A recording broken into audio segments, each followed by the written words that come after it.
Bienvenue, bienvenue au séminaire national d'évangélisation et d'intercession.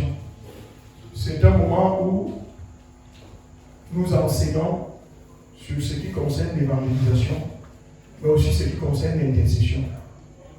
Vouloir évangéliser, c'est une bonne chose, mais c'est encore mieux de bien le faire. Alléluia. Mieux nous le ferons, plus nous gagnerons les âmes. Tu peux avoir la volonté, mais en faisant mal, tu ne gagneras pas grand-chose. En faisant mal, tu risques même d'être tué. Alléluia. Amen. Ok. Durant ce séminaire aussi, nous allons enseigner sur l'intercession. Intercéder, c'est prier en faveur d'eux ou prier pour. Nous verrons comment est-ce qu'on intercède, quels sont les bienfaits de l'intercession. Je vais donner ici quelques sous-titres. Le thème de ce séminaire national d'évangélisation et d'intercession, c'est l'urgente mission, tirée de Jean, chapitre 4, verset 35. Alors, pour le message d'aujourd'hui, le sous-thème, c'est la nécessité et les bénéfices de l'évangélisation pour les chrétiens et pour l'église locale. Demain, jeudi, nous aurons un premier atelier dès 10h45. Nous aurons un premier atelier qui parlera de s'organiser pour un suivi efficace des âmes au niveau personnel et au niveau collectif. Nous aurons par la suite un deuxième message à partir de 11h55 dont le sous-thème est la place capitale de la prière et l'intercession dans le témoignage, tant dans l'église que dehors. Vendredi, nous commencerons toujours, ou du moins demain soir à partir de 18h45, nous aurons un troisième message, la place et l'importance de l'intercession dans la vie personnelle, dans la famille et dans l'église. Vendredi à partir de 10h45, c'est vrai que nous sommes ici dès 9h15, mais à partir de 10h45, nous aurons un deuxième atelier, la place des médias et des TIC dans l'évangélisation d'aujourd'hui. Amen. Par la suite, à 11h55, nous aurons un quatrième message. Pourquoi tant d'échecs dans les efforts d'évangélisation dans l'église d'aujourd'hui? Et à 18h45, un cinquième message, la vie et la vocation d'un intercesseur. Samedi, le dernier jour, dès 10h45, nous aurons l'atelier numéro 3, comment atteindre les leaders d'aujourd'hui et demain avec l'évangile authentique. Et enfin, dès 11h55, nous aurons et si demain n'existera jamais pourtant pour moi, le séminaire finit samedi à 12h55. Amen. C'est un moment très important. Bien aimé, aujourd'hui, peut-être tu es venu seul, mais demain, fais l'effort d'inviter quelqu'un. Si nous sommes ici réellement pour ce pourquoi Dieu nous a créés. C'est pour cette raison que Jésus est venu mourir sur la terre. Pour que les âmes soient gagnées. Ce n'est pas pour que ton mariage soit restauré. C'est vrai que Dieu se soucie de ça aussi. Mais ce qui est plus important pour Dieu, c'est que les âmes soient gagnées. Alléluia. Tout chrétien qui ne s'attend pas à ça n'est pas encore chrétien. Je pourrais même dire qu'il ne l'est pas du tout. Amen. Est-ce que je parle à quelqu'un? Amen. Donc ce soir, nous allons parler de la nécessité et les bénéfices de l'évangélisation pour les chrétiens et pour l'église locale. nous prenons toujours la peine de faire une différence. La nécessité et les bienfaits de l'évangélisation pour les chrétiens et pour l'église locale. Lorsque nous parlons des nécessités de l'évangélisation, nous ne pouvons pas le faire sans parler de Matthieu 28, verset 19. Mais avant cela, j'aimerais définir ce que c'est que l'évangélisation. L'évangélisation, c'est l'action de porter l'évangile à un peuple, apporter le message du salut à un peuple, apporter le message comme quoi Jésus est mort sur la croix pour le pardon de nos péchés. Et en mettant notre foi en lui, nous sommes délivrés de ces péchés et nous parvenons à la vie éternelle avec Christ. Alléluia. Est-ce que je parle à quelqu'un? Amen. Est-ce qu'on peut ouvrir Matthieu 28, verset 19? Est-ce que quelqu'un peut me faire le plaisir de le faire rapidement? J'ai besoin d'un lecteur. Matthieu 28, verset 19. Oui. Allez, faites de toutes les nations des disciples. Allez, faites de toutes les nations des disciples. Oui. Les baptisant au nom du Père, du Fils et du Saint-Esprit. Amen. Amen. Qui peut nous donner le temps verbal de cette phrase, de ce groupe de mots? Allez. Impératif. C'est l'impératif. Ça veut dire que c'est un ordre. C'est un ordre. C'est un ordre que Jésus nous a donné. En d'autres termes, c'est un commandement. Bien aimé, évangéliser n'est pas une option, c'est une obligation. Tout chrétien qui n'évangélise pas vit dans le péché. C'est un commandement, comme honore ton père et ta mère. Ne pas évangéliser, c'est vivre dans le péché. Vous savez, beaucoup de chrétiens ne connaissent en termes de péché que la fornication, l'adultère, le vol, le mensonge. Mais j'aimerais ajouter ce soir pour te dire que toi qui n'évangélises pas aux yeux de Dieu, tu es coupable. Parce que c'est un commandement qu'il nous a donné. En fait, nous sommes sauvés pour sauver. Dieu nous a sauvés pour qu'à travers nous sauve d'autres personnes. Tu te tardes et tu te vantes d'être en Christ aujourd'hui. Mais si quelqu'un n'avait pas eu le plaisir de s'exécuter par rapport à ce commandement, toi tu ne serais pas en Christ aujourd'hui. Alléluia. Il a bien fallu que quelqu'un obéisse pour que toi tu sois. Alors fais-en de même. Est-ce que je parle à quelqu'un? C'est nécessaire, c'est très important. Bien aimé, la deuxième des choses. Donc, la nécessité, je suis toujours dans la nécessité. Le premier caractère obligeant de l'évangélisation, c'est que c'est un commandement de Dieu. Le deuxième caractère, est-ce que quelqu'un peut lire Romains 1, verset 16?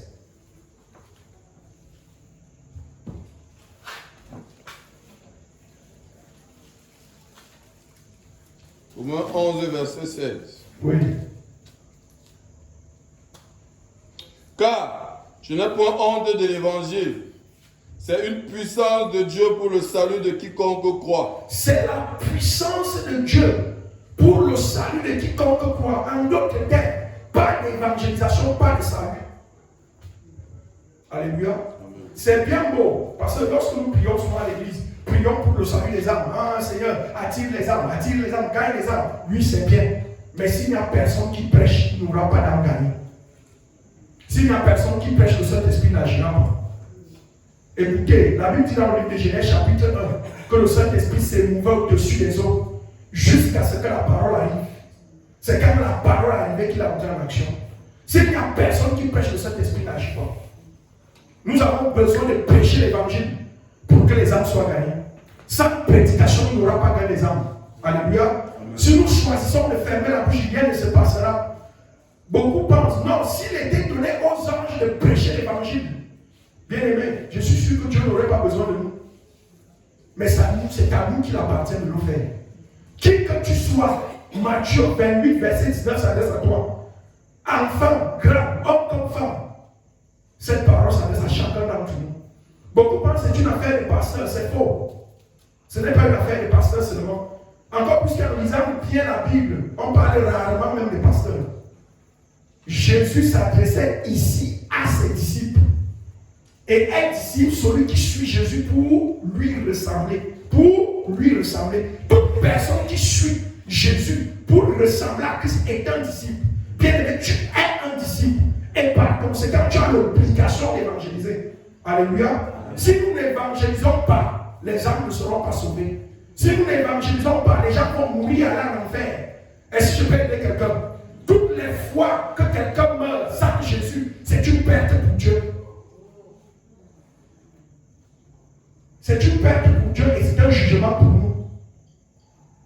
Parce que tu pouvais faire quelque chose. Dans cette vie, chacun a son travail. Amen. Amen. Le nôtre, c'est le péché. Celui du Saint-Esprit, c'est de convaincre les cœurs. Alors bien aimé, ouvre ta bouche et prêche. Alléluia. Amen. Amen. Maintenant, nous allons parler des bénéfices de l'évangélisation.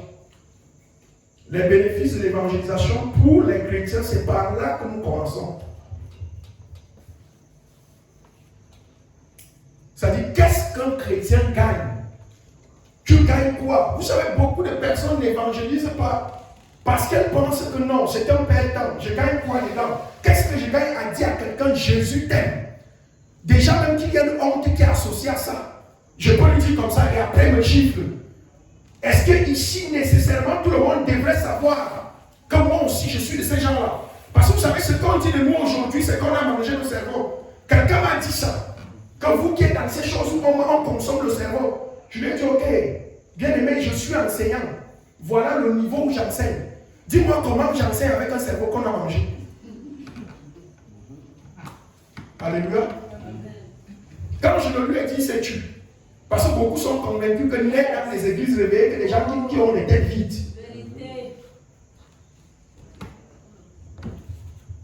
Mais beaucoup n'évangélisent pas, même parmi les enfants de Dieu. Pourquoi? Parce qu'ils ne savent pas ce qu'ils gagnent. Pour eux, ils préfèrent aller vendre à Mokolo, où ils peuvent avoir 500 que de gagner un an. Mais ce soir, nous allons démontrer par les Écritures qu'il y a beaucoup à gagner dans l'évangélisation. Il y a même énormément à gagner. En fait, les plus grands bénéfices pour l'humanité, pour le chrétien que tu es dans cette affaire. Ok, nous allons ouvrir nos Bibles dans Luc 1, de 1 à 7, dans Luc 5, de 1 à 7. Est-ce que quelqu'un peut ouvrir Luc chapitre 5, verset 1 à 7? Luc chapitre 5, verset 1. Comme Jésus se trouvait auprès du lac de Génézareth et que la foule se pressait autour de lui pour entendre la parole de Dieu, il vit au bord du lac 2 barques où les pêcheurs étaient descendus pour laver leurs filets. Il montait dans l'une de ces barques qui était à Simon et il le pria de s'éloigner un peu de terre. Amen. Puis il s'assit et de la barque il enseignait la foule. Lorsqu'il eut cessé de parler, il dit à Simon, avance en pleine eau et jetez vos filets pour pêcher. Amen. Simon lui répondit, mais nous avons travaillé toute la nuit sans rien prendre, mais sur ta parole, je jetterai le filet. L'ayant jeté, il prit une grande quantité de poissons et leur filet se rompait. Ils firent signe à leurs compagnons qui étaient dans l'autre barque de venir les aider. Amen. Amen. Alléluia. Amen. Alléluia. Amen. La suite va dire que les 2 barques ont été remplies de poissons. J'aimerais attirer l'attention de quelqu'un ce soir. Lorsque Pierre rencontre Jésus ou lorsque Jésus rencontre Pierre, Pierre n'est pas un gars parfait. Pierre est quelqu'un qui a beaucoup de problèmes. Parce que vous savez, beaucoup pensent que ce ne sont que les personnes parfaites qui doivent venir à l'église. Non, Dieu ne nous envoie pas des gens parfaits, il nous envoie des gens imparfaits. Pierre est arrivé à l'église ayant des problèmes. Mais le problème qui nous intéresse sur Pierre dans cette affaire, c'est qu'il dit, Maître, nous avons péché toute la nuit sans rien prendre. Nous avons péché toute la nuit sans rien prendre. Pierre avait une barque et par conséquent, il était propriétaire d'une entreprise de pêche. Pierre était chef d'entreprise. Et la parole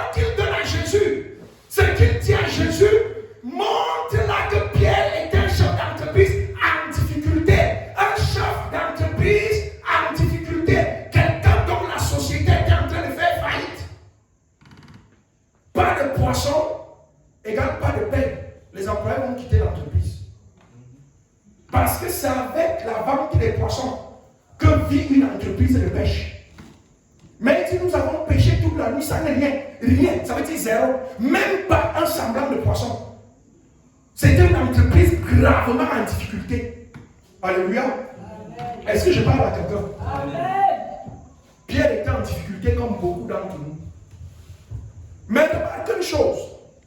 Le Jésus qui parle à Pierre est un Jésus qui fait les miracles. Celui qui s'adresse à Pierre, c'est le Dieu tout-puissant. Il a autorité sur toutes choses. Jésus pouvait bien améliorer l'entreprise de Pierre sans toutefois utiliser sa barque. Et je vais même te dire, ce n'est pas un hasard si Jésus demande la barque de Pierre. Pourquoi il n'a pas demandé l'autre barque? Pourquoi seulement la barque de Pierre? Écoutez, le hasard n'existe pas avec Dieu. Toute chose est programmée d'avance avec Dieu. Cette rencontre était programmée. Jésus, en venant à la plage, il n'a pas été surpris de rencontrer Pierre. Il savait qu'il allait rencontrer Pierre. Il connaissait même la description physique de Pierre. Il le connaissait personnellement. Parce que la Bible dit de lui qu'il est omniscient, omnipotent et omniprésent. Il connaît toutes choses. Ça veut dire qu'il connaît tout le monde.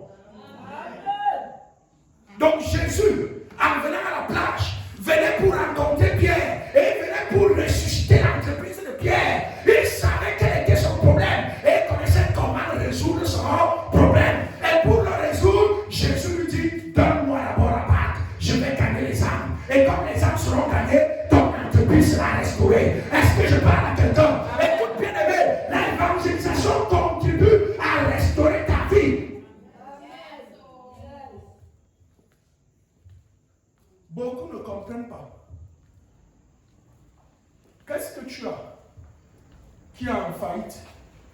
Si tu confies ça à Dieu pour que les âmes soient gagnées, tu verras la chose être restaurée. Alléluia. Amen. Pierre a donné une barque, il a récolté 2 pleines de poissons. Tout ce que nous sémons avec Dieu, nous récoltons au centuple.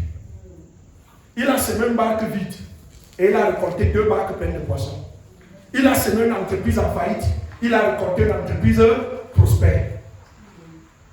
Alléluia.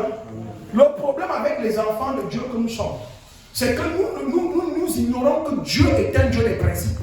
Dieu est le Dieu qui est capable de toutes choses. Dieu est le Dieu de l'impossible. Il est le Dieu qui rend les impossibilités possibles. Mais Dieu fonctionne suivant des principes. Il y a des canons dans lesquels Dieu fonctionne. Ce n'est pas parce qu'il est le Dieu de l'impossible que tu penses qu'il fait toutes choses, n'importe comment. Dieu a prévu que les chrétiens que nous sommes, tous nos problèmes, je dis bien tous nos problèmes, trouvent leur solution dans l'évangélisation.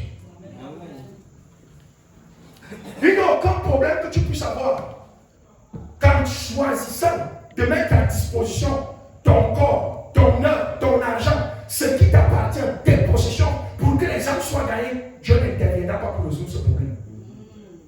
Nous activons le surnaturel alors que nous sommes en train d'obéir à la grande commission. C'est en obéissant à la grande commission que Pierre a activé le surnaturel qui a restauré et rendu prospère son entreprise. Beaucoup de personnes ne savent pas qu'il y a une grande grâce et une très grande puissance dans l'évangélisation. Mon mariage ne va pas bien. Va gagner les hommes. Et tu verras que Dieu va restaurer ton mariage. Je vais te le prouver tout de suite. Mon entreprise ne va pas bien. Ou bien je n'ai pas de travail. Va gagner les hommes. Et tu verras que Dieu va te donner un travail. Ce n'est pas pour rien que Jésus passe par l'évangélisation. Jésus connaît les principes. Il connaît comment Dieu a prévu les choses. Écoutez bien, mais si tu sais comment Dieu fonctionne et que tu décides d'obéir, tu obtiens la solution. Automatiquement. Amen. Alléluia. Amen. Donc c'est un principe que je suis venu te donner ce soir. Amen. Amen. Bon, je vais te prendre quelques exemples. Le premier témoignage, c'est mon propre témoignage. Avant que je te donne l'autre. Je me souviens quand j'arrivais dans cette commission, je ne connaissais pas. Je gère peut-être l'évangélisation aujourd'hui, mais je ne connaissais rien sur l'évangélisation. Je ne savais même pas dire à quelqu'un Jésus t'aime. Mon maître d'évangélisation dans cette église, c'est Chamaël. C'est Chamaël qui m'a appris à évangéliser. Vous pouvez imaginer, Chamaël à cette époque, c'était un bambin, un gaillard comme moi. Comment je me révolte pour commencer à évangéliser? Je vois Chamaël donner les tréteaux aux gens et convaincre les gens et les amener à Jésus. Et je vais dire au frère Abel qui n'est plus là aujourd'hui que si Chamaël peut faire ça, alors moi aussi je peux le faire. Et j'ai commencé, petit à petit. Il m'est arrivé de sortir avec le docteur Obaken, et en sortant avec lui, j'ai commencé à améliorer ma stratégie. Parce que lui, il était le maître au pied duquel j'étais en train d'apprendre. Avec lui, j'ai appris un certain nombre de choses. Alléluia. Mais ce que j'aimerais te donner comme témoignage, c'est qu'au moment où je commence l'évangélisation, j'ai un corps qui est en souffrance. Au moment où je commence l'évangélisation, j'ai un problème d'estomac très grave. Au moment où je commence l'évangélisation, j'ai beaucoup d'autres maladies dont je ne saurais parler ici. Des maladies vraiment difficiles. Des maladies parfois qui m'ont mis au lit pendant 2 ou 3 jours. Alléluia. Mais en évangélisant, pour avoir fait comme Pierre, j'ai donné un corps malade à Jésus pour que les âmes soient gagnées. Jésus m'a rendu un corps en bonne santé. Amen. Je peux te dire qu'aujourd'hui, je ne connais pas le nom de l'hôpital. La maladie a pratiquement disparu de ma vie. Ma femme le disait à quelqu'un l'autre jour que chez moi, on ne connaît plus la maladie. J'ai sémé un corps malade. Dieu m'a rendu un corps en bonne santé. Bien-aimé, qu'est-ce que tu sèmes pour le salut des âmes? Nous savons s'aimer pour notre mariage. C'est-à-dire, pendant qu'un prédicateur sous onction ici devant, les sœurs qui veulent le mariage, ils déclarent sous onction, tu verras tout le monde se lever venir faire une sémence. Mais nous ne savons pas s'aimer pour le salut des âmes. Écoutez, il y a une chose qui fait battre le cœur de Dieu pour que toute chose, c'est le salut des âmes. Et quand tu sèmes, tu investis pour que les âmes soient gagnées. Tu deviens la prunelle des yeux de Dieu. Si quelqu'un s'amuse avec toi, Dieu le tue. Dieu ne blague pas avec les gagnants d'âmes. Et c'est ce que j'ai commencé à faire. Je sortais avec papa les mercredis. Je sortais avec lui les samedis. Et parfois, quand papa n'était pas là, je sortais seul. J'ai répandu l'évangile partout à la carrière avant que cette assemblée ne naisse. Et je ne savais pas que chaque fois que je marchais, Dieu comptait mes pas. Et il retirait la maladie. Je peux te dire que cela est biblique. Est-ce que quelqu'un peut ouvrir Jean chapitre 15, verset 1 et 2?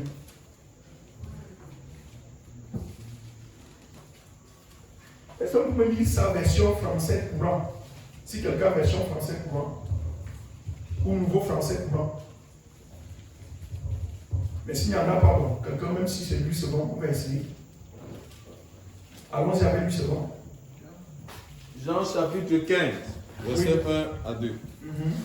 Je suis le vrai cep et mon père est le vigneron. Oui. Tout sarment qui est à moi et qui ne porte pas du fruit, il le retranche. Et tout sarment qui porte du fruit, il les monte. Afin qu'il porte encore plus de fruits. Afin qu'il porte davantage de fruits. Dans la version française, on dit il le nettoie. Écoutez bien aimé, quand tu te rends utile pour Dieu en gagnant les âmes, Dieu te nettoie. Afin que tu gagnes davantage. En d'autres termes, s'il y a une maladie dans ta vie, Dieu l'enlève pour que tu sois plus utile. S'il y a la pauvreté, il enlève pour que tu sois plus utile. S'il y a le célibat, il enlève pour que tu sois plus utile. Alléluia. Tu ne peux pas être utile à Dieu et Dieu te laisse dans ta situation. Comme ne te trompe pas. Amen. Notre Dieu est un Dieu fidèle. Alléluia. Quand tu travailles pour Dieu, Dieu s'arrange à ce que dans ta vie, les conditions soient meilleures pour que ton rendement aussi soit amélioré. Amen. Certaines choses ne changent pas dans nos vies parce que nous ne travaillons pas pour lui. Je suis malade. Bien-aimé, commence à gagner les âmes. Je viens de t'annoncer la guérison. Dès que tu commences, ce n'est qu'une affaire de temps. Tu seras guéri. Alléluia. C'est important. Tu es pauvre. Bien-aimé, commence à gagner les âmes. Commence à gagner. Ce n'est qu'une affaire de temps. Dieu va t'enlever de la pauvreté. Amen. Pourquoi le fait-il? Parce que la Bible vient de dire qu'il te nettoie afin que tu portes davantage. Dieu t'enlève de la pauvreté pour que tu gagnes plus d'âme. Dieu sait que si étant pauvre, tu marches à pied, tu ne pouvais faire que la distance seulement par encore 800. Maintenant, si tu enrichis en te donnant une voiture, tu pourras aller jusqu'à l'usine des eaux. Et qui gagne? C'est Dieu qui gagne. Alléluia. C'est ce que Pierre a fait. Pierre pouvait bien dire à Jésus, je n'ai pas le temps. Moi, je vais rentrer à la pêche. Pierre pouvait bien dire à Jésus, j'ai des problèmes d'argent. Mais Pierre a pris la barre qui lui a donné. Bien aimé, ce qui a en faillite, la offre de lui. C'est le peu qui te reste dans lui. Quelqu'un va te dire, je n'ai pas de temps. Peut-être parce que ton travail t'empêche, mais ton argent peut le faire à ta place. Alléluia. Est-ce que je parle à quelqu'un? Nous avons toujours la possibilité de gagner des âmes. Ton travail ne te permet pas, mais ton salaire ne peut pas aller à l'évangélisation à ta place. Est-ce que je parle à quelqu'un? Alléluia. C'est important. Je l'ai dit tantôt, même quand tu cherches un travail, si tu cherches un travail et tu décides de gagner des âmes, Dieu va te le donner. Amen. Écoutez, le frère Bezel n'avait pas de travail. C'est un chauffeur. Et nous sommes allés à l'évangélisation et il a gagné la sœur Sylvie. Et 2 mois après, elle a acheté une voiture et lui a donné. Voilà un frère qui n'avait pas de travail. Pour avoir gagné une âme, la sœur a acheté la voiture et Bezel a eu un travail. Il y a de cela 1 mois, une autre sœur qui vient d'arriver à l'église, je prêchais, je lui ai dit, Dieu dit que tu gagnes les âmes. Elle m'a dit, papa, j'ai compris. Elle a commencé à gagner les âmes, elle n'est partie qu'une semaine. La semaine qui suivait, elle a eu un travail. Elle n'avait pas de travail.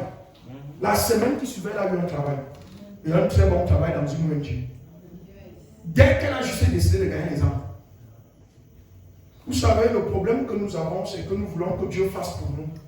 Mais nous ne sommes pas prêts à faire pour lui. Frère, dis-moi, dans quel intérêt même Dieu ferait pour toi? Est-ce que vous savez que tout ce que Dieu fait, il le fait pour sa gloire? Amen. Quelle gloire Dieu a-t-il à te donner un mari? Mais s'il te donne un mari pour le gars, pour passer, tu veux gagner les âmes avec lui, pour que tu sois meilleur dans l'évangélisation, alors là, Dieu a l'intérêt là-dedans. Est-ce que je parle à quelqu'un? Quand Dieu a vu son intérêt dans l'accouchement de Anne, le prophète Samuel est né. Quel intérêt Dieu voit dans ta demande de travail? Quel intérêt Dieu voit dans ta demande de mariage? Je veux le mariage. Il voit quel intérêt? Alléluia. Amen. C'est très important, frère.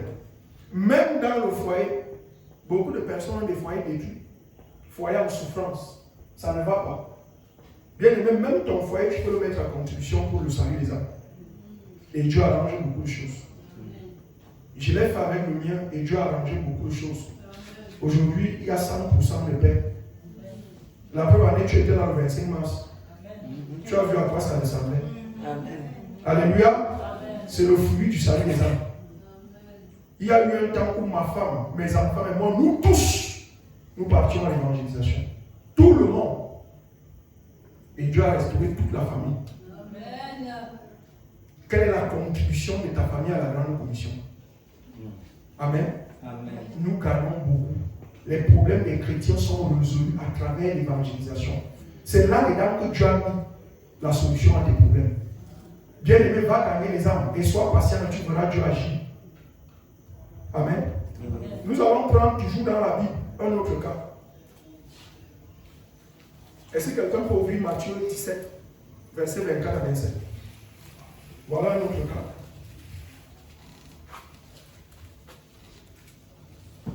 Amen. Amen. Amen.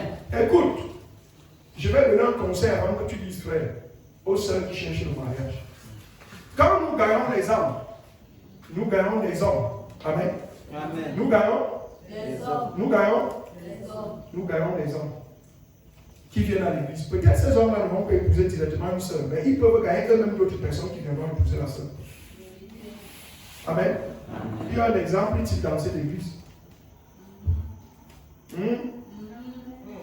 Vous connaissez cet exemple, hein? Hein? Le jour où maman Nicole venait prendre le ghetto auprès du pasteur, pasteur Maxime était venu de là où il était pour aller gagner l'âme de Maxime. Cette maman n'avait jamais su que ce gars-là allait devenir le mari de sa fille. Elle ne savait pas qu'en gagnant, c'est quand elle gagne un mari pour sa fille. Bien aimé, pendant que d'autres gagnent les maris pour leur fille, toi tu dois à la maison. Alléluia. Va gagner les âmes. Voilà la solution pour la sœur, la solution à son mariage. La sœur n'a pas cherché le mariage. Parce que sa mère était une gagneuse d'âme, c'est le mariage qu'il a cherché. Ah, ton amen est petit. Alléluia. Amen. Ou bien tu as peur de dire amen, parce que Martine est là. Amen. Amen. Alléluia. Est-ce qu'on peut lire Matthieu 17, verset 47? Matthieu chapitre 17 à partir de 24. Lorsqu'il arrivait à Capernaum, ceux qui percevaient les 2 drachmes s'adressèrent à Pierre et lui dirent, votre maître ne paie-t-il pas les 2 drachmes? Lui dit-il. Oui. Et quand il fut entré dans la maison, Jésus le prévint et dit, que t'en semble, Simon, les rois de la terre, de qui perçoivent-ils des tribus ou des impôts, de leurs fils ou des étrangers? Amen. Il lui dit, des étrangers. Et Jésus lui répondit, les fils en sont donc exempts. Mais pour ne pas les scandaliser, va à la mer, jette la meçon et tire le premier poisson qui viendra. Ouvre-lui la bouche. Oui, continue. Ouvre-lui la bouche et tu trouveras un statère. Prends-le et donne-le leur pour moi et pour toi. Amen. Amen. Alléluia. Jésus est face à une situation, il doit payer l'impôt. Pierre aussi doit payer l'impôt. Et je vous rappelle que ce Jésus dont on parle est le pasteur de Joseph d'Arimathée, un milliardaire. Joseph d'Arimathée est un homme riche et influent. Jésus dont on parle est le pasteur de la femme de Uza, intendant l'Hérault. Comment on peut dire intendant la présidence? Un homme important, un homme riche. Et pourtant, Jésus ne dit pas à Pierre que va voir la femme de Uza. Je lui dis qu'elle m'envoie l'argent, je vais payer les impôts. Je peux vous aider. Si Jésus l'avait fait, cette femme allait le faire volontairement, elle allait même courir pour le faire. Jésus ne dit pas à Pierre, va voir Joseph. D'Arimathée, tu lui dis que je suis coincé. J'ai un problème d'impôt, comme le font certains pasteurs. L'église a des problèmes, ça devient, je vais aller voir tel, je vais aller voir tel autre. On met sa confiance dans l'homme. Jésus n'a pas mis sa confiance dans l'homme. Jésus a envoyé Pierre à la pêche, c'est-à-dire à l'évangélisation. Parce que Jésus savait que c'est à travers le cœur des âmes que les problèmes de l'église sont résolus. C'est à travers le cœur des âmes que les problèmes des chrétiens sont résolus. Alléluia. La pêche, c'est l'image du gain des âmes. Jésus ne l'a pas envoyé voir le milliardaire. Vous savez, le problème que nous avons, c'est que dès qu'on a un problème, tout de suite on pense à l'homme. Pourquoi Jésus ne prend pas cette alternative? Parce que Joseph d'Arimathée allait payer une fois, peut-être 2 fois. Et un jour, il pouvait mourir après qu'il allait payer. Écoutez, toute solution qui vient des hommes est non seulement temporaire, mais aussi elle mène au désastre. Alléluia. Parce qu'un jour, cette solution que tu regardes pourra disparaître. Un jour, ce ministre qui t'est peut être relevé de ses fonctions. Il peut y avoir le maniement et il n'est plus là. Alléluia. Jésus donnait, préconisait une solution éternelle. Tant que les hommes vivent, il y aura le salut des âmes. Et tant qu'il y a salut des âmes, nos problèmes seront résolus. C'est de ça qu'il s'agit. Écoutez, je peux vous aider. Église, chaque âme qui est là dehors a un statère dans son ventre. Chaque âme qui est là dehors a un statère dans son ventre. Le statère là, c'est le don que la personne peut apporter à l'église. C'est le plus que la personne peut apporter à l'église. Il y a des âmes qui ont été gagnées en arrivant à l'église. Elles ont contribué au changement de toute l'église. Elles ont apporté une contribution telle que la face de l'église a changé du tout au tout. Amen. Amen. Nous avons dit non, c'est Dieu qui fait, mais Dieu se sert des hommes pour faire. Ce sont d'aller chercher des solutions ailleurs. Le problème de la faiblesse de l'église aujourd'hui, c'est que nous n'évangélisons pas assez. Alléluia. Est-ce que je parle à quelqu'un? Il y a des situations que l'église de réveil subit aujourd'hui, que si on évangélisait réellement, le genre de personnes qu'on allait avoir à l'église, c'est pour aller s'arrêter. Certaines humiliations que nous subissons sont telles que s'il y avait un certain type d'autorité à l'église, vous pouvez me croire, on n'allait même pas approcher. Et ces gens viennent d'où? C'est l'évangélisation. Ne te dis pas, je ne peux pas entrer dans cette clôture. C'est pour un colonel. Il ne peut pas m'écouter. Le colonel peut peut-être pas t'écouter. Mais le colonel peut écouter son neveu que toi tu as évangélisé. Il y a un gars dehors, pieds nus, que tu peux évangéliser. Et c'est le neveu d'un général. Et c'est lui qui te ramène ce général demain qu'il est malade. Et il devient membre de l'église. Amen. Est-ce que je parle à quelqu'un? C'est un problème réel.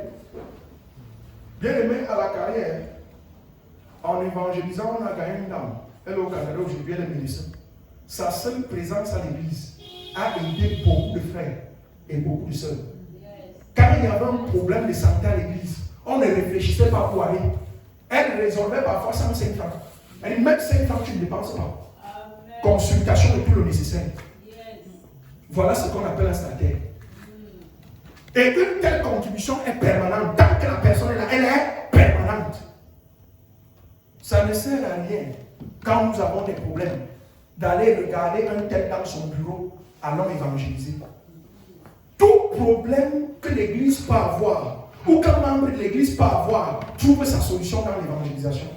C'est ce que Jésus a voulu nous dire à travers cette parabole, à travers cette histoire. Jésus donnait un enseignement à Pierre. C'est que bientôt, je vais mourir à la croix et je partirai. Pierre, quand tu resteras et qu'il y aura une solution à l'église, ne regarde pas l'homme, mais va gagner les âmes. En partant gagner les âmes, tu trouveras la solution. Est-ce que je parle à quelqu'un?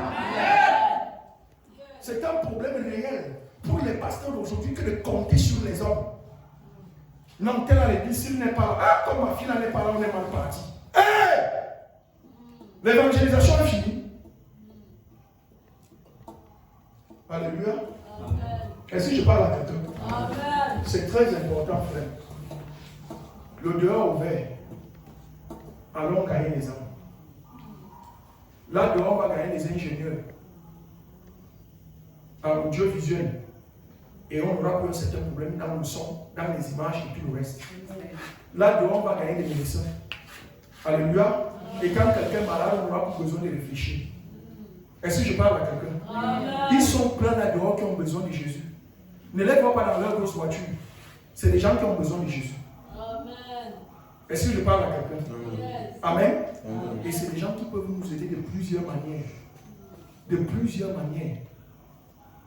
Même en termes de positionnement. Amen. Frère, un Jésus t'aime à un frère peut changer ta vie. Ou changer la face de l'église. Alléluia. Amen. C'est important. Amen. Amen. Amen.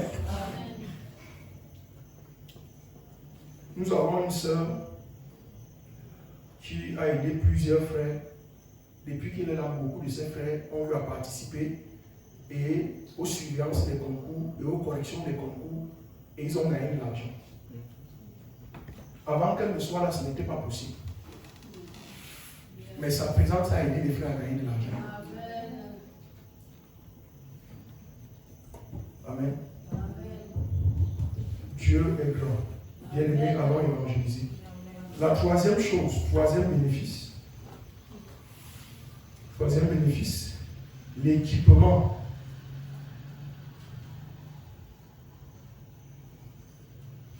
Beaucoup d'entre nous veulent le Saint-Esprit. Généralement, quand nous prions, Seigneur, donne-moi le Saint-Esprit. Seigneur, donne-moi le Saint-Esprit. Seigneur, donne-moi le Saint-Esprit.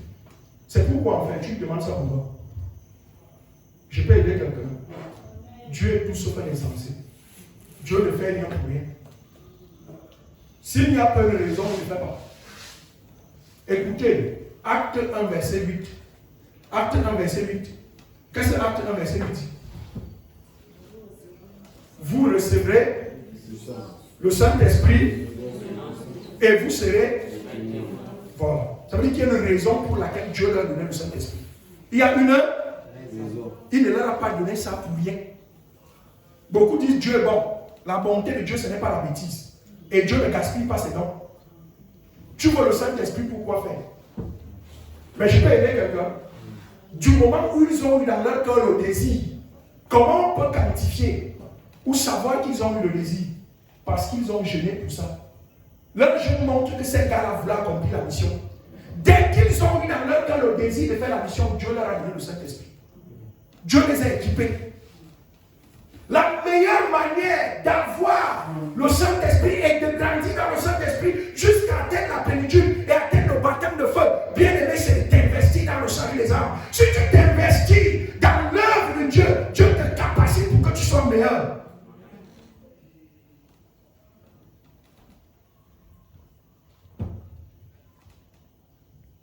L'évangélisation contribue à nous équiper. Je peux aider quelqu'un. Si les apôtres, après le jour de la Pentecôte, après qu'ils aient reçu, décidaient de ne pas évangéliser, ça allait tout perdre. Mais c'est parce qu'ils ont reçu et ils ont commencé à travailler. Et si tu lis bien le livre des Actes des Apôtres, tu vas voir qu'ils ont grandi dans le Saint-Esprit.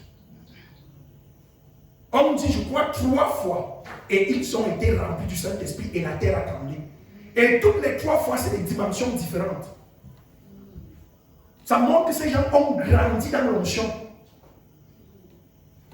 Quelqu'un qui œuvre au salut des âmes grandit plus vite dans l'onction que celui qui ne le fait pas. L'une des choses que j'ai eu à faire jusqu'ici, c'est cela. J'ai toujours eu à œuvrer pour le salut des âmes. Alléluia. Vous voulez les dons spirituels, allez sur le terrain d'évangélisation. Parce que là-bas, les gens en ont besoin. Dieu donne ses dons pour libérer le peuple. Dieu donne ses dons pour que pendant que le don travaille, que les gens croient en Jésus. Que les gens regardent Jésus comme le sauveur. Dieu ne te donnera pas le don de prophétie parce que tu le lui as demandé. Dieu te donne le don de prophétie parce que tu vas l'utiliser afin que les âmes soient gagnées. La raison pour laquelle l'église aujourd'hui est pauvre en dons, une église d'un Dieu surnaturel, mais l'église est naturelle. Ça a quel sens? Comment nous prenons une église d'un Dieu surnaturel et nous sommes une église naturelle? Pourquoi? Parce que l'église d'aujourd'hui est devenue une église qui n'est pas conquérante du tout. C'est une église qui dort. La différence entre cette église et l'église primitive ne se situe pas dans le fait que Dieu aimait plus les disciples, les premiers apôtres que nous. Non! La différence est que l'église primitive était une église conquérante. Et nous sommes une église qui dort. Dès qu'ils ont reçu, en une seule journée, 3000 âmes sont tombées. 3000. Mais nous, une année commence comme celle-ci. Elle se termine bientôt. Et personne ne fera le bilan. Quel est le nombre d'âmes que j'ai gagné? Non. Le bilan sera, j'ai conçu une nouvelle maison. Non, ma chérie, on a vraiment grandi l'année-ci. L'an dernier, on était en location. L'année-ci, là, on a notre maison. Et après, on dit, je suis enfant de Dieu. Il peut t'aider. Même les satanistes construisent des maisons. Même les occultistes construisent des maisons.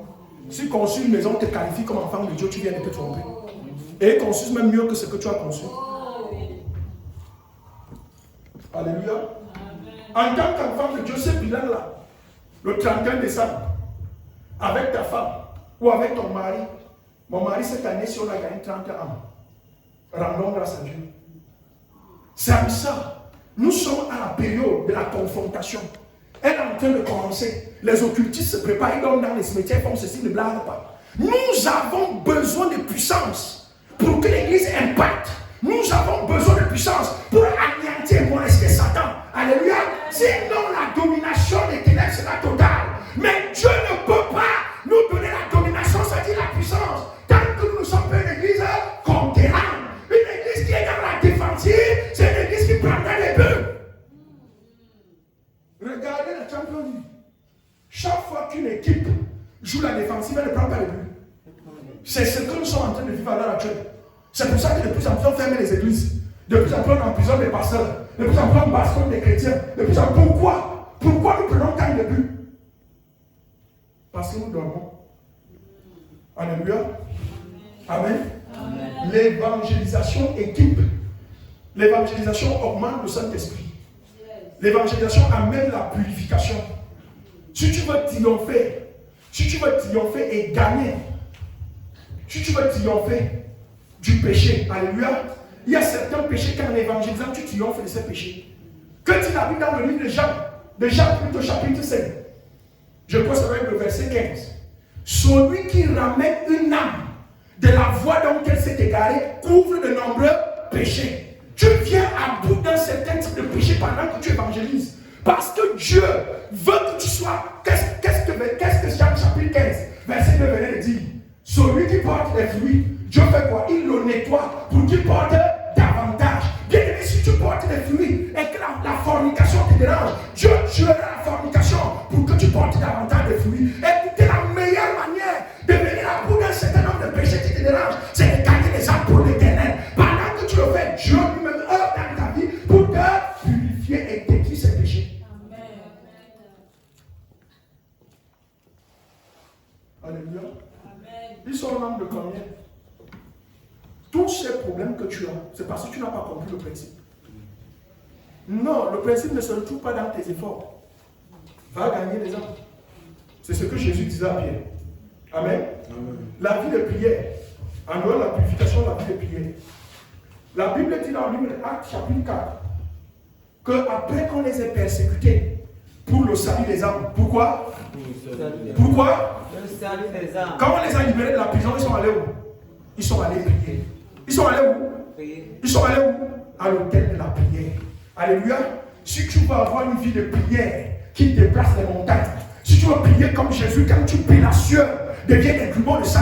Si tu veux prier comme Jésus, que sortant de la prière, la Bible dit que ils ont demandé, Jésus leur a dit, qui cherchez-vous? Et ils ont dit Jésus de Nazareth. Et il a dit, c'est moi. Alléluia.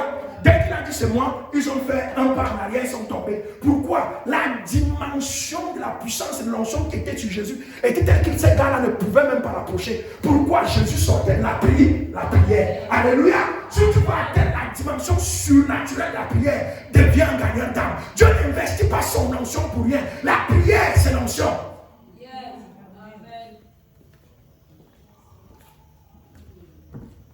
Non, je veux prier 4 heures.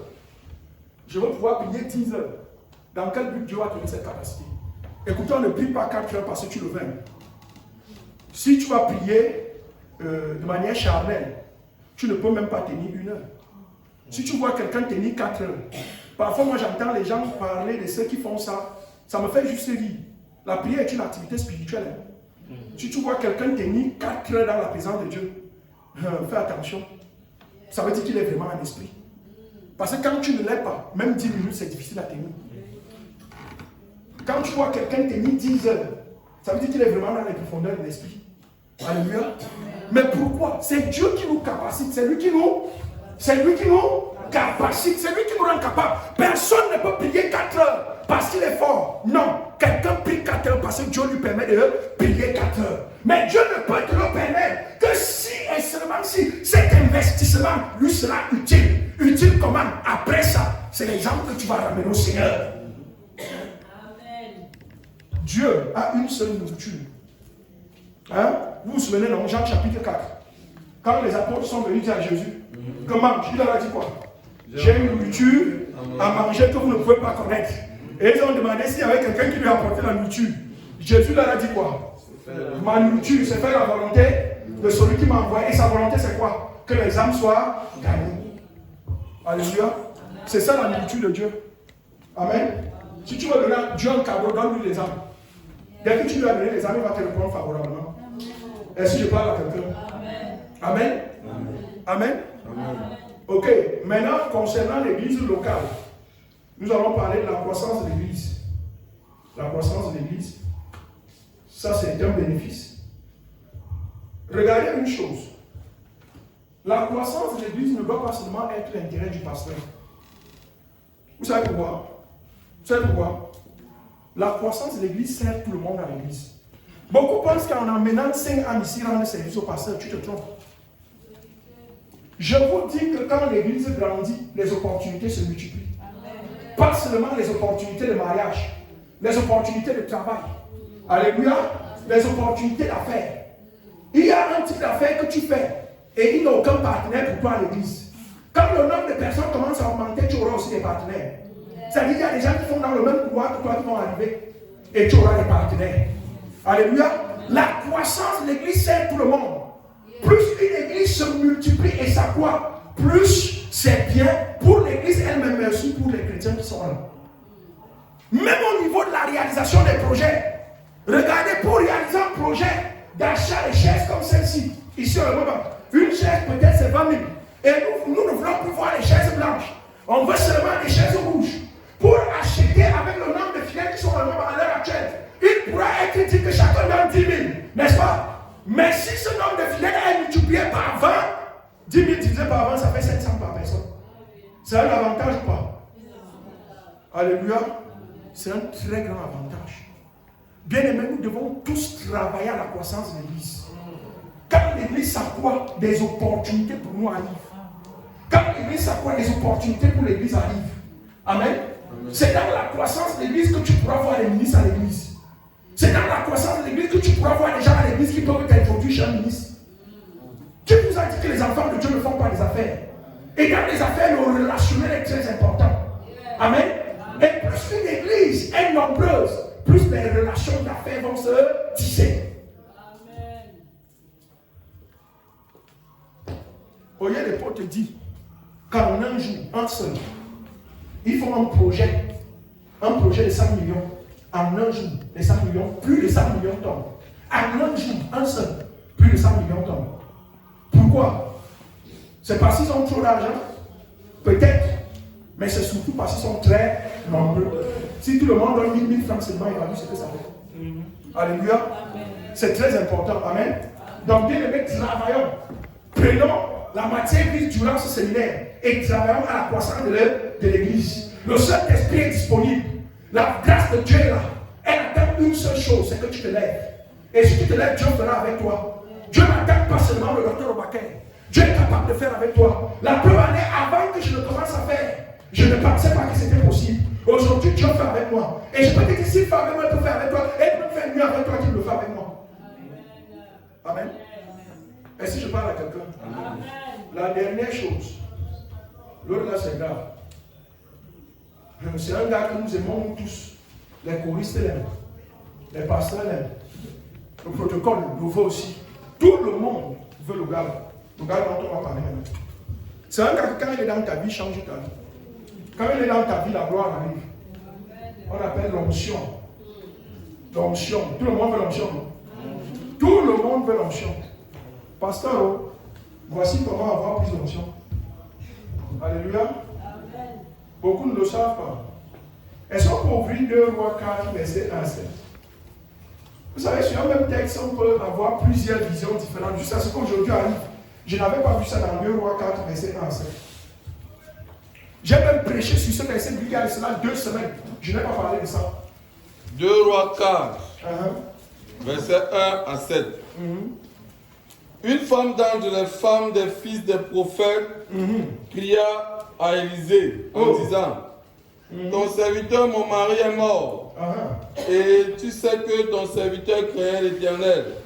Or, le créancier est venu pour prendre mes 2 enfants et en faire des esclaves, ses esclaves. Élisée lui dit: que puis-je faire pour toi? Dis-moi, qu'as-tu à la maison? Elle répondit: ta servante n'a rien du tout à la maison qu'un vase d'huile. Elle a quoi?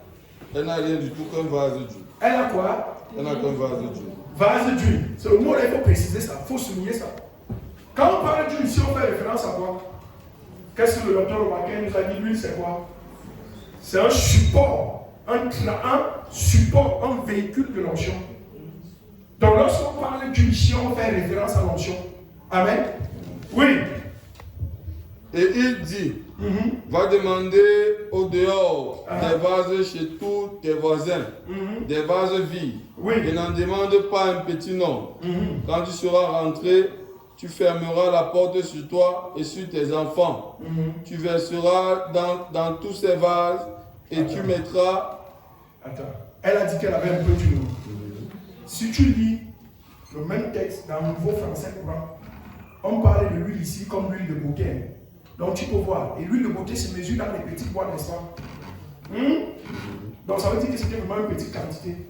Mais pourquoi Élisée lui demande principalement de prendre beaucoup de vases? Élisée lui dit, n'en prends pas un petit nombre. Élisée est un prophète et pas n'importe lequel.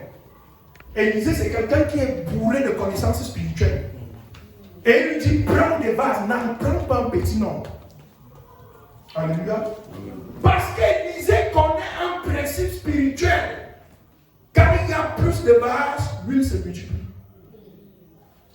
Plus les vases sont nombreux, plus l'huile coule. Vous vous êtes rendu compte que jusqu'à ce que les vases finissent, l'huile ne s'est pas arrêtée de couler. Si elle avait plus une petite quantité de vases, ça va aussi faire une petite quantité d'huile. Alléluia. Amen. C'est la même chose à l'église. Plus nombreux nous sommes, plus l'onction grandit. Est-ce que je parle à quelqu'un? Plus nombreux nous sommes, plus l'onction grandit. Parce que la meilleure manière pour toi de grandir dans l'onction, de multiplier l'onction, c'est que la foule grandisse. C'est des choses qu'il faut comprendre. Bon, si tu veux une preuve, regarde les cultes de gloire.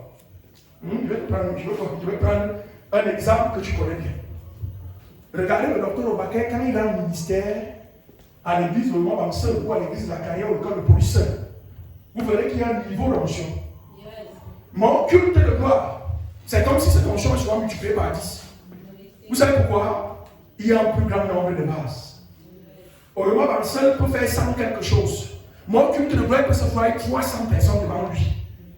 Il y a un plus grand nombre de vases. L'onction aussi augmente. Alléluia. Est-ce que je parle à quelqu'un? L'évangélisation contribue à accroître les effectifs de l'église et par conséquent l'onction dans l'église. Est-ce que je parle à quelqu'un? Et par conséquent l'onction qui agit sur la vie du pasteur. Alléluia. C'est très important, frère. Nous devons travailler à accroître le nombre dans l'église. En le faisant, nous gagnons. Quand l'onction se multiplie, quand l'onction grandit, il y a des choses qui ne pouvaient pas se faire au culte de mercredi. Mais avec une onction triple du culte de gloire, ce qui ne pouvait pas se faire au culte de mercredi se réalise. Mais vous n'avez qu'à voir le docteur Obaka au culte de gloire et le même docteur Obaka au culte d'un dimanche saint. C'est souvent deux personnes différentes. Amen. Est-ce que je parle à quelqu'un? Si les vases augmentent, l'onction coule plus. C'est un principe spirituel. Si nous voulons avoir de plus grandes coulées d'onction, nous devons travailler à l'augmentation des vases. Est-ce que je parle à quelqu'un ce soir? Amen. Voilà notre bénéfice. Bien aimé, c'est là où nous allons nous arrêter ce soir. En termes de bénéfices personnels, nous avons vu que l'évangélisation contribue à résoudre nos problèmes. Amen. En tant que chrétien, l'évangélisation contribue à résoudre les problèmes de l'Église. Nous avons vu que l'évangélisation contribue à la croissance numérique. Et nous avons surtout vu que l'évangélisation permet, par la croissance numérique, la multiplication de l'onction. Alléluia. Alléluia. Amen. Beaucoup de personnes ne comprennent pas pourquoi est-ce qu'un pasteur qui jeûne et prie. Pourquoi est-ce qu'un tel pasteur l'onction augmente?